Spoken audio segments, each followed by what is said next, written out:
Assalamualaikum! Ako si Henry Umaga Diaz. Ako naman si Jane Castañeda. Atid namin sa inyo ang pinaka-maiinit na palit at serbisyo. Para sa mga kapamilya natin sa Middle East.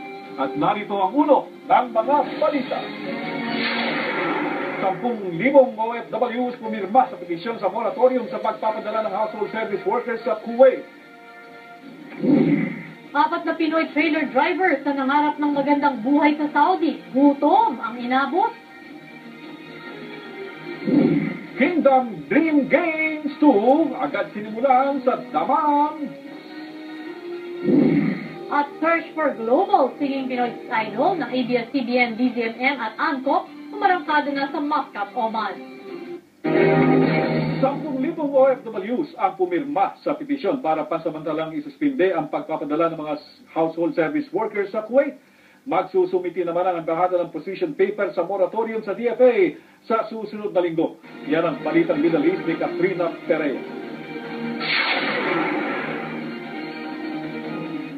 Umabot na sa 10,000 signatures ang nakalap ng mga Filipino organizations sa kanilang petisyon na moratorium sa pagpapadala ng HSWs dito sa Kuwait.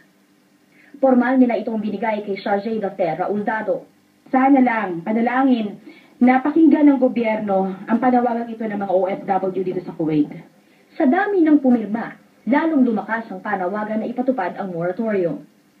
Kung gagawin ito ng gobyerno ng Pilipinas, isang magandang hakbangin ito at signal para sa mga Kuwait o sa mga Kuwaiti na bigyang aksyon ang lahat na usapin tungkol sa mga OFW. Pero tutol pa rin dito ang manpower agencies. Giit ni Gina Mills, huwag parusahan ang lahat ng agencies sa kasalanan ng iilan. Against kami dito talaga dahil marami kami na epektuhan dito. Unang-una, kung sino may kasalanan ng agency, dapat yun ang parusahan nila. Pangalawa, mga tao sa atin, alam mo naman, walang trabaho. Sa susunod na linggo, magpapasa ang embahada ng position paper na petisyon sa moratorium sa Secretary of Foreign Affairs sa Pilipinas. People are beyond commerce.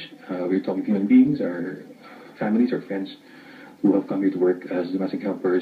We have to give them the national protection. Nagbabalita sa Middle East, Katrina Perea, Kuwait. Sa kabila ng banta sa seguridad sa gitnang silang